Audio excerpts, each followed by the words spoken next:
প্রতিদিনের চিন্তা ও প্রার্থনা। 16 জুন দিনের প্রধান চিন্তা। আমাদের স্বার্থাবদ্ধ জীবন সত্তা যখন ক্রমে ক্রমে মৃত্যুর পথে অগ্রসর হয়, তখন আমাদের মহৎ উন্নত নির্ভীক ভগবৎ সত্তা নিজেকে প্রকাশিত করে। মুখস্থ করা যায়, দিও না মন তুমি অহংয়ের কর্কশ আলাপে, বেসুর তাহার গীতি মিথ্যা তনে বাঁধা।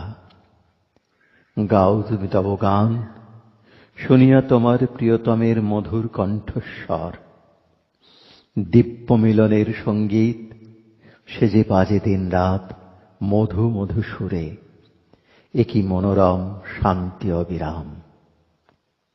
উপদেশ: আমরা যতই নিজেদের ভয় ও স্বার্থের পাশ হইতে মুক্ত করিতে পারিব, ততই আমরা বন্ধনহীন হইয়া শ্রী ভগবানের অসীম আশীর্বাদ উপভোগ করিব।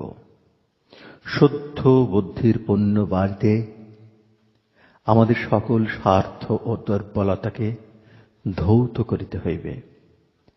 আন্তরিক আকুলতার সঙ্গে প্রার্থনা করিতে পারিলেই আমরা এই চেষ্টায় সফল হই, কারণ ব্যাকুল হইয়া যখন অবিরত ভগবানকে ডাকি, তখন আমাদের ভিতরে এক মহাশক্তির সঞ্চার হয়।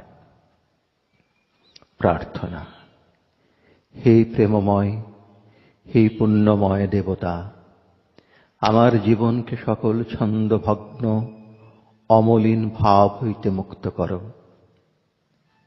আমি যেন তোমার আবির্ভাব বিশেষভাবে অনুভব করি। আমার হৃদয়কে অহমিকা ও দম্ভ হইতে বিমুক্ত করো। এই প্রার্থনার সময়ে এবং সর্বদা আমি যেন তোমার কাছে সকল শক্তি ও প্রেরণা লাভ করি।